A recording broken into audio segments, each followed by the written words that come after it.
My name is Ethan Kerber.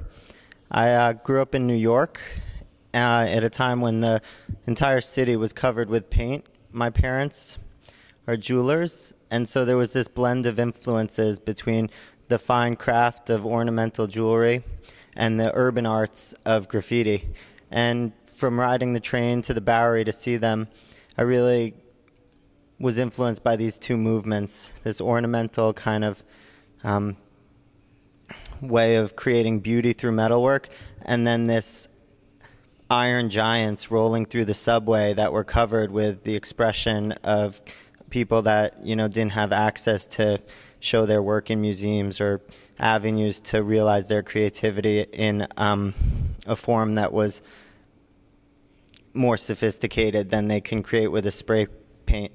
And that culture, is amazingly sophisticated on its own. And though I was never a part of it and never really went out and painted, it's that aesthetic sank into me. And so that years later, when I became a metalworker, I really found those two kind of threads woven together in my artwork, so that this kind of architectural ornamentation fused with this urban kind of symbolism and these urban shapes and this very fluid and sharp and really beautiful lines of a pen or a paint. They came out when I worked in steel. In all my work, there's a real rhythm of the city that's kind of brought to life in the lines and the shapes of the sculpture. I think that as your eye follows the lines of the sculpture, you kind of, in your head, make a rhythm and a sound. And to each person, their interpretation of these sculptures is unique, because as their eye moves around the piece, it creates this own rhythm, this own symphony of kind of sharp lines and curves and fluid shapes. And it really is a choreography of visual music. And I think a lot of great sculpture captures music in a really visual form. This piece is called Color Fall, and it is a representation of almost like what you would see if there were an urban waterfall in the middle of Manhattan. It's comprised of all these different shapes that overlap one another and just spill out of the sculpture. I really, in this sculpture, wanted to fill the space with as much movement and as much color as possible, and to really show what it feels like to be walking around the streets with everybody close to you and all the bustling energy of the city's movement. This piece is called The Brooch, and it is designed off of a brooch that my mother wore when I was a child and I always loved. It kind of fills the space from the center and spreads outward, and each piece looks like it's floating in space. And I think that sculpture at its best creates a sense of place and a sense of space that brings more dimension than is actually there. It creates greater depth than is actually present, and it really brings you into the space of the sculpture, and that's what I was hoping to achieve with this sculpture. In all my work, I reference a lot of handwritten calligraphy, whether it's urban street art or Arabic writing or Hebrew text or Japanese pen strokes. There's a real inspiration that I draw from all the calligraphic texts in any culture, and I look at books that show, even though I don't understand sometimes the language that's being written, I really think that the pen stroke is beautiful and the brush stroke is really beautiful. And this piece really tried to capture that, this gold kind of handwritten text almost that runs throughout this background of blues and silvers, and really tried to show some of the inspirations from all the cultures that I've seen in my travels all over the world. This sculpture is called Reaching for Faith. It is made out of cast iron, cast aluminum, and plasma cut steel. For a long time, I was working with the figure as a form of art, and I always have found beauty in the human form.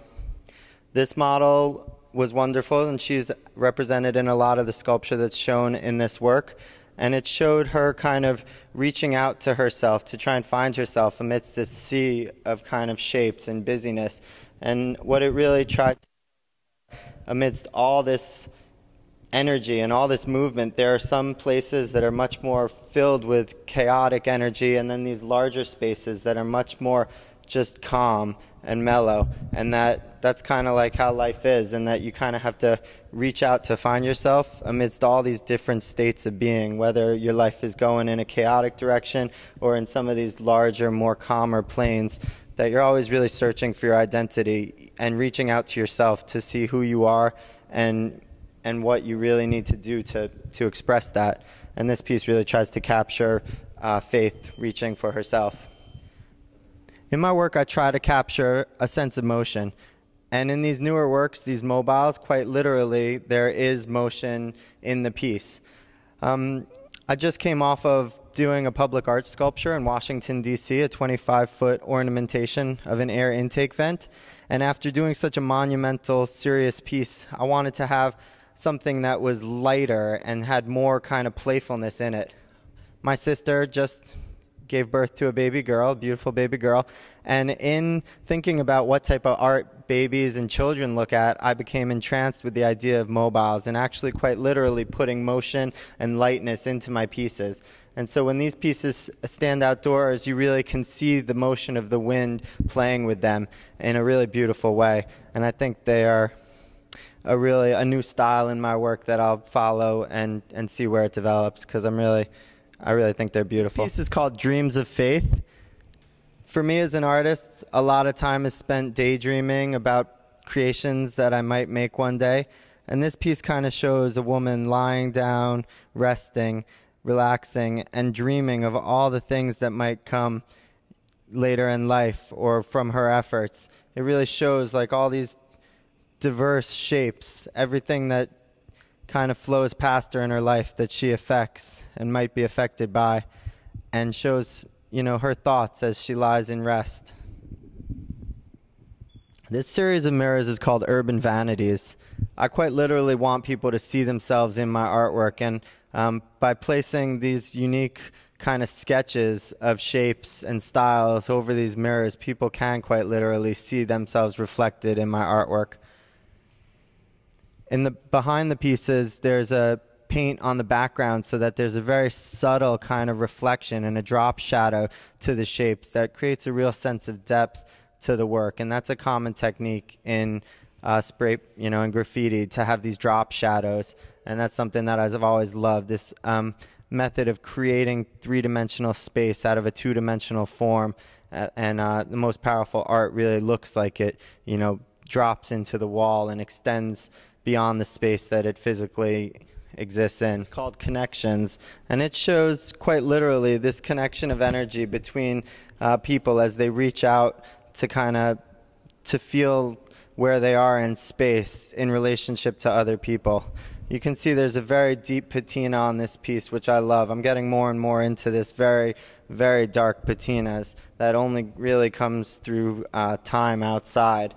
This piece is made in cast aluminum and steel, and is made in such a way where I actually cast the aluminum and then embed the steel inside of it, because aluminum can only be welded to aluminum. You can't weld steel to aluminum. So in this kind of technique, I've learned to work around the capabilities of the foundry and to find new ways to incorporate metals that normally are not put together traditionally.